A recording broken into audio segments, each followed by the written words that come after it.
Hi everyone, Zachary Lui here from Toronto Qigong. Today I'd like to talk about a fundamental thing that's in all Qigong systems, and that is the closing. In this video I'm specifically going to be talking about the reason why we're doing a closing, and I'm not going to get into specifics on the variations of closings, because I know every system of Qigong has different ones. However, I will talk about the general points on, again, why we're working on them. So, with the first point, it's going to be working on the conscious mind. The conscious mind generally likes a story. Stories generally have a beginning, middle, end, or it's not considered a story. So in Qigong, we're trying to work with that whole metaphor, generally, and with the beginning, that's your warm-ups, you're getting to feel your body, you're feeling the issues and the tissues per se, and then you have your content, which is the Qigong forms themselves, and then you have your closing. The closing, more or less, is the satisfaction of the conscious mind, because Yi leads to Qi. Yi represents intention, which leads the Qi, which is the bioelectricity, or the Qi we work with in Qigong.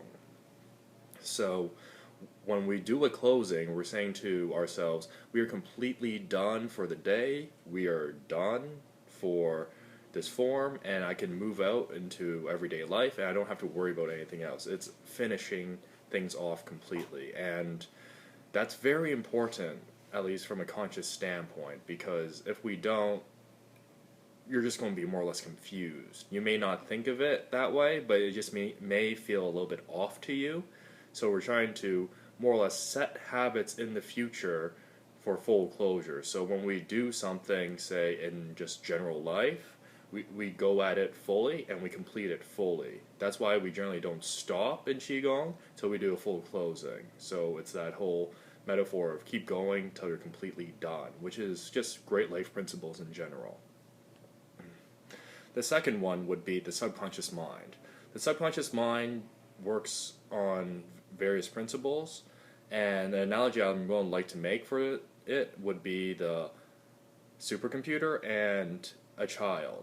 I say a supercomputer for the subconscious mind because it can multitask various things very fast. So that's your atomic nervous system, the endocrine system, things like that, which the subconscious mind takes care of automatically and you don't even think about. And then you have the child analogy, which is something or someone that thinks in a certain way, and you need to break down the language barrier very quickly and make it very simple. And generally, you want to tell the subconscious mind one order, and you don't want it confused. It's not something like you would be telling a child a whole dictionary of terms. You'd say something like, let's go eat. It's very simple. So with both of those analogies in play, the subconscious mind is very much a supercomputer with the attention span of a child, or the understanding of a child. So you have to make it very simple. And if we don't do this with a direct command at the end of the Qigong session, it's just going to keep going, are we done yet? Are we done yet? Or much like an analogy, a child in a car, are we there yet? Are we there yet? Well, it's just going to keep going on until you're completely done. And if you don't say we're completely done, it's just going to keep going and going and going. And that's not actually very good whatsoever. Because without that, imagine this in play right now. So you're done your Qigong session, it feels really great, you feel like you've moved things around, but then you go out, you're done your class, you didn't do a closing. So you want to keep that high, it feels excellent, you go out shopping, and then you start getting emotionally reactive to people. And then you may start building up emotions, penting up, overthinking, things like that. Well, it's because you didn't do a closing, and it's because your subconscious mind is still on that kick that you're still working Qigong, though you're not. So that's why we do Qigong closures, is for the subconscious mind to be fully satisfied. Third point would be in Chinese medicine.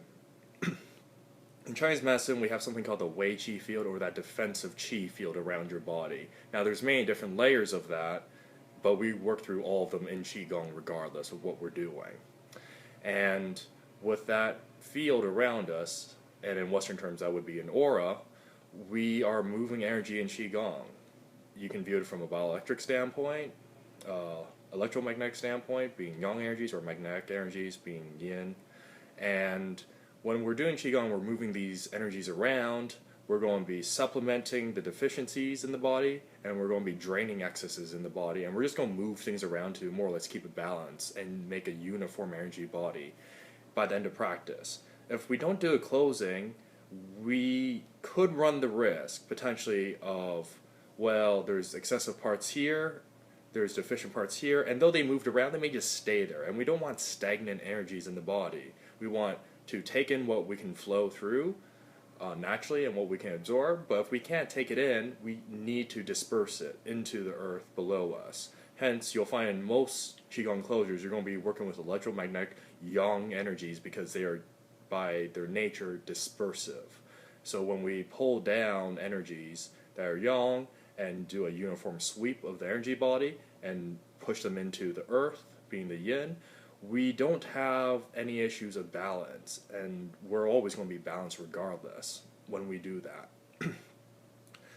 With stagnant energies, however, if we don't do that, then we're going to have risks of, again, stagnant energies, which could build up certain areas to make them much more excessive, and we can cut off flows into other areas and make them extremely deficient, much like a dam, how one part would be very top heavy with the water, and then another part could be very little trickle or no trickle whatsoever. So by doing energetic closing, we don't have to worry about that whatsoever.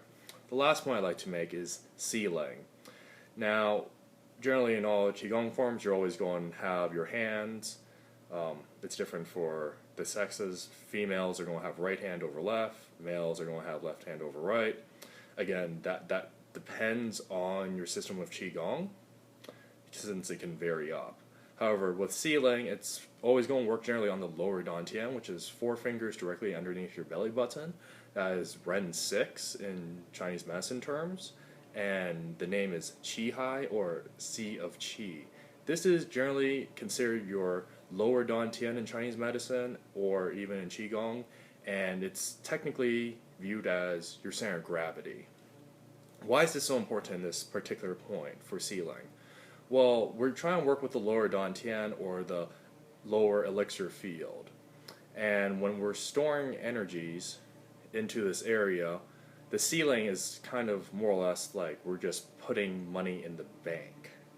So when we're sealing things, we're putting money into the savings account from the Qigong practice. Because if we don't, you have to understand, even though you did Qigong, if you don't do your sealings or your closures, then it's just a nice little aerobic exercise. And as good as that is, it's not making the best bang for your buck in Qigong terms, because we're viewing how to do this long term as a strategy.